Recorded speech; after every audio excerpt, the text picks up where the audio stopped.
father, I'm a husband, and I want my daughter to know that she can grow up and that her life is going to be valuable just like everybody else that grew up with.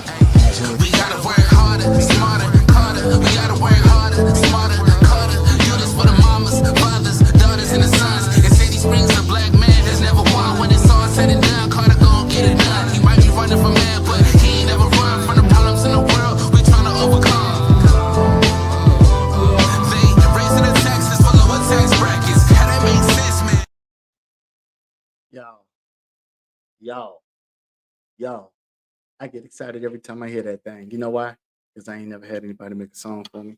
But I'm really inspired by excuse me, how the community's getting behind this and really repping up and rolling with us. So I really appreciate it a ton. But the reason why I wanted to tap in tonight, and I wanted to tap in a little earlier, much earlier, but I had some surgery today.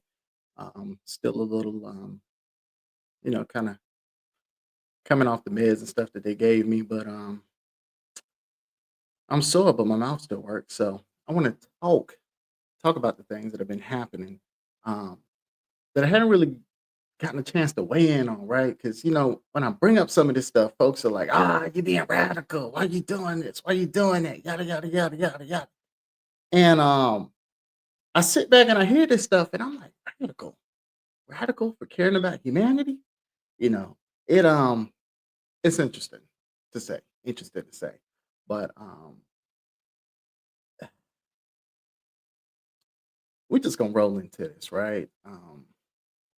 I got a few little articles here that I want to share. So we're gonna start by sharing my little screen here. And we're gonna start off with this article over at Decatorish, right?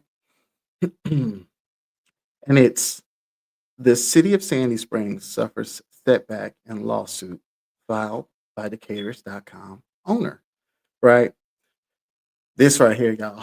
Open records. Open records. Um, yeah. Let me get into it.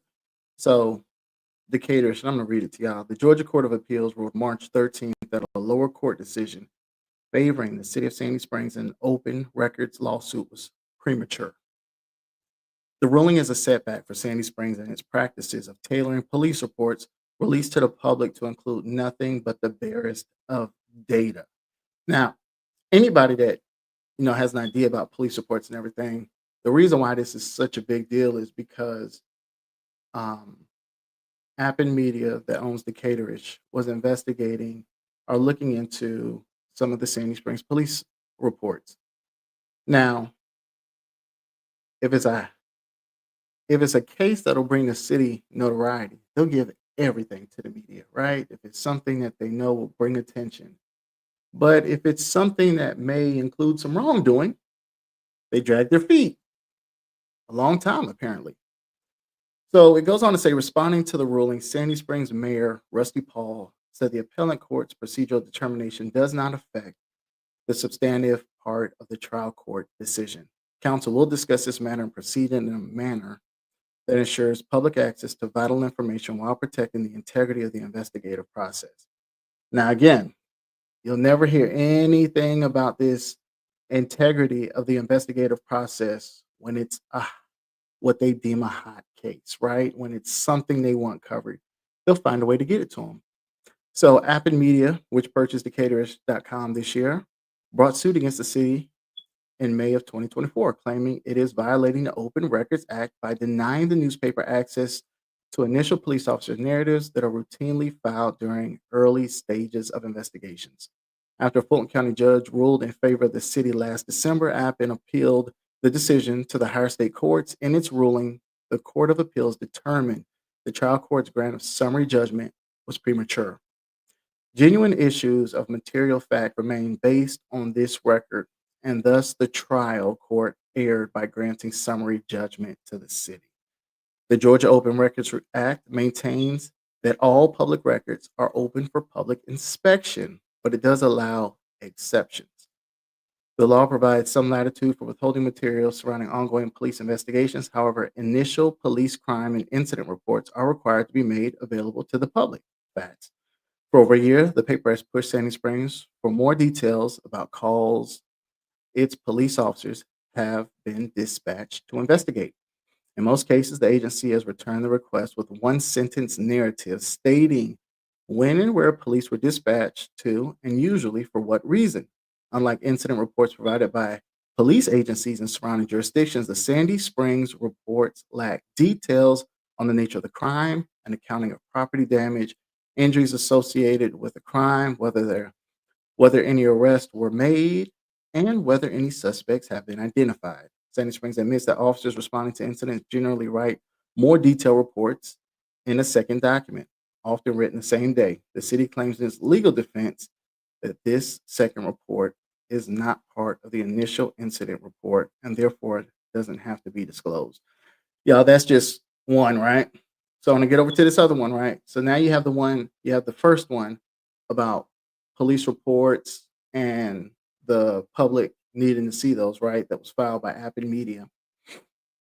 The second is Sandy Springs releases some payroll data, still withholds most employees, right?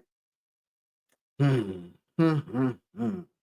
So it says the city of Sandy Springs has begun releasing payroll information almost a year after denying Appen Media Group's open records request for data. So I want y'all to see, right? There's a pattern of not complying with the law, a pattern. Okay, but I'm gonna keep going. The reversal comes following months of petitions from the newspaper and interventions from the state attorney general's office. While the newly disclosed documents show the salaries of high ranking officials, Sandy Springs continues to withhold information on the city's remaining 600 odd employees. By releasing payroll records that obscure an employee's identity, taxpayers have no way to know who is receiving their money. So we're gonna stop sharing right now. Flip back over here. It is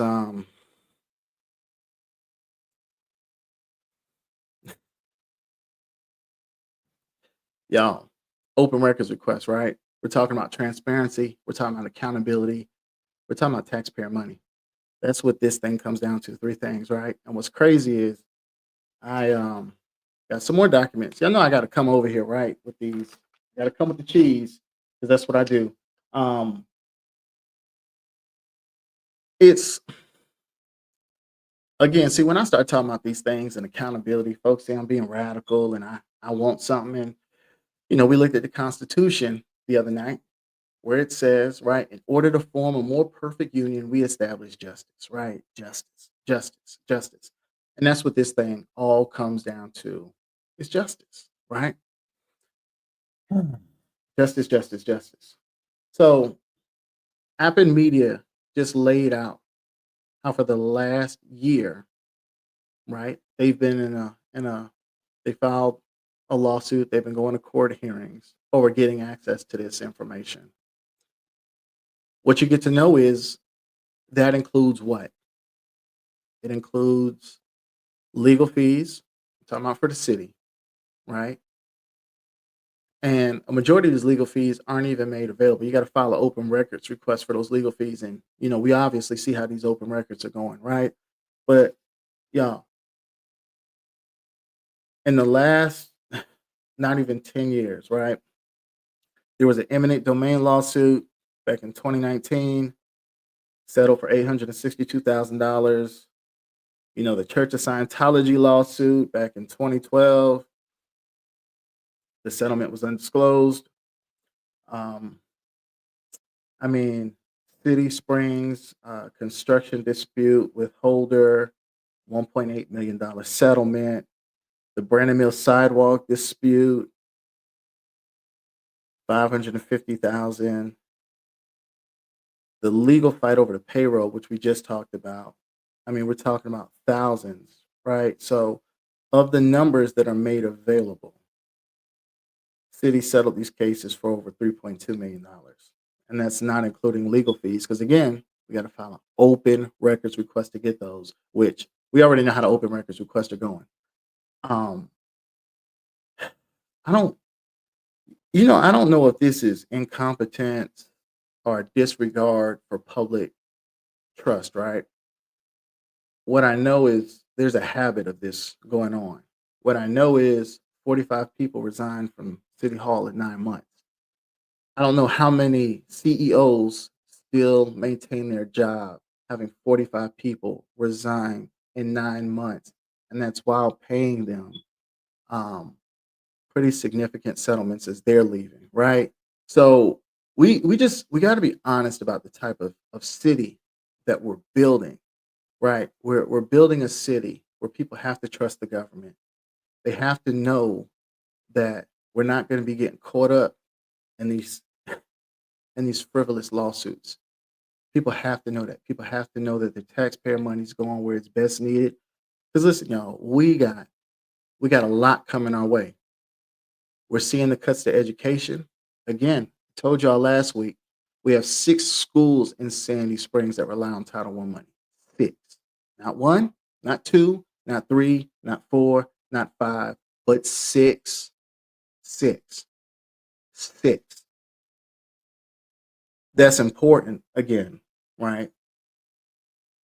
Because what we're seeing is, let me grab the rest of my notes here.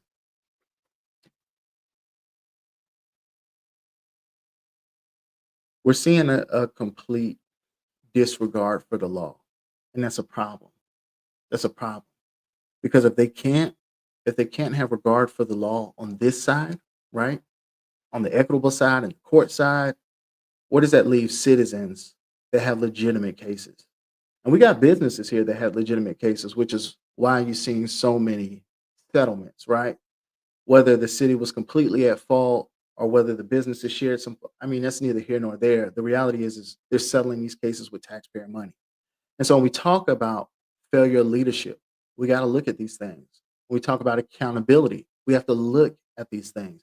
Because the reality is Sandy Springs is trying to play like they're a small city and they're not. We live in one of the largest metros in America. And because we live in one of the largest metros, we have a very large number of people who live in our area. We got a large number of young folks that live in our area, young families, kids who attend our public schools. And so we got to operate differently. Can't operate we can't operate like this is 2005. Hate to say it, y'all, but it's time to speed up and move things along, right?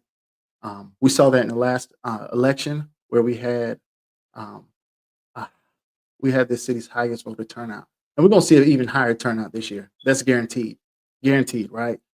But what I want folks to understand is a lot of times we keep asking the question of, well, what does this have to do with me? What does this have to do with me? Everything's fun and games, but these police reports that they're not releasing, I hear about these incidents all the time at barbershops. And I'm not going to get into, this, that, or the third because of, allegations or whatnot. But the reality is folks feel like certain areas of the city are over policed and others aren't. They're getting pulled over. They don't have anything. And then when they're going back to look for this information, they're not able to obtain it. That's at the crux of this. And so we got a lot of work to do within the city, a lot of cleaning up. When people say there's nothing wrong in this city, they're just uninformed about what's really going on, right? That's it. They're uninformed. I don't even want to get into the daggone city's budget and how they're spending money, right? Yeah, we'll save that for a whole different video because I really do think I got to pull that up. But what I want people to understand, hands down, what I want folks to understand is that there's a lot going on right here. There's a lot going on that we've got to address, right? And it's not just me, it's the voters, right? Because the voters are the ones that dictate what type of city this place is going to be for the next 4 years, the next 8 years, the next 12 years, the next 16 years. It's going to take, and honestly, it's going to take a diverse group of voters to come to the table to really set the stage for what they want this city to be. Because the reality is majority of the folks that live in this city don't have a say in this city. They're not showing up to vote in this city. They feel disconnected from this city, and that's intentional too. But what I want folks to know is there is hope. There is hope. You got people running in these races. You got people stepping up, people who are fighters, people who are prepared to ensure that each and every voice in this city is being seen, heard, and valued. And that's what we need. We need somebody who is going to consistently lift up and lifting from the bottom. This is about the everyday folks. When I ran last time, I talked to a lady who had been living in her apartment for nearly 30 years. 30 years. Couldn't afford a house in this city, but wouldn't leave, right? She loved the community we're in, even though she felt like the community wasn't inclusive of her. We got to put people in place that understand what housing is doing to folks, got to understand with not being transparent and accountable does to the citizens in this community. We got a lot of work to do. And so I don't want to be on here all night. I really felt like it was important to really get on here and talk about these issues, right? Because the city is spending money, a lot of money. We don't even have a rec center here. And they've talked about building a rec center for a long time. And people can argue about why it didn't get done or what they were thinking about. The reality is it doesn't exist. And we got a large number of kids that could benefit from that. And so when we talk about building an inclusive community, that's part of it, right? And I think that we've got to get down to reminding folks that it's working families that make these communities go, right? It's working families that keep these communities moving forward. We've allowed a very small group of people in this city to dictate what the values of the city are going to be, what the views of this city are going to be, and it's time to change that. So, listen, y'all, reach out to me. You got any tips or tidbits that you want to talk about? Dante at DanteFromAir.com. Reach out. Love to hear from you. Love to talk to you. But yeah, I just want to take a few moments and really just talk about when we see things. Because, there are going to be some people that are going to be like, well, he only pointed out, the over $3.2 million. Again, that didn't include attorney fees. And that's a whole open records request of its own. But what folks got to understand is that also didn't include the undisclosed settlement amounts, right? So we already know the number's bigger than that. What I added up is what I had access to. And so what I need folks to understand is these things impact us, whether we see it or we don't, whether we acknowledge it or we don't. It's impacting us. And as a community, we got to come together and come forward. And we, you, me, your neighbors, we got to come together to make a difference. So I love y'all. I'm glad I was able to tap in for a short time. And hey, man, we out. I'm going to go ice myself up and peace. I'm a father, I'm a husband, and I want my daughter to know that she can grow up and that her life is going to be valuable just like everybody else that we grow up with. We gotta work harder, smarter.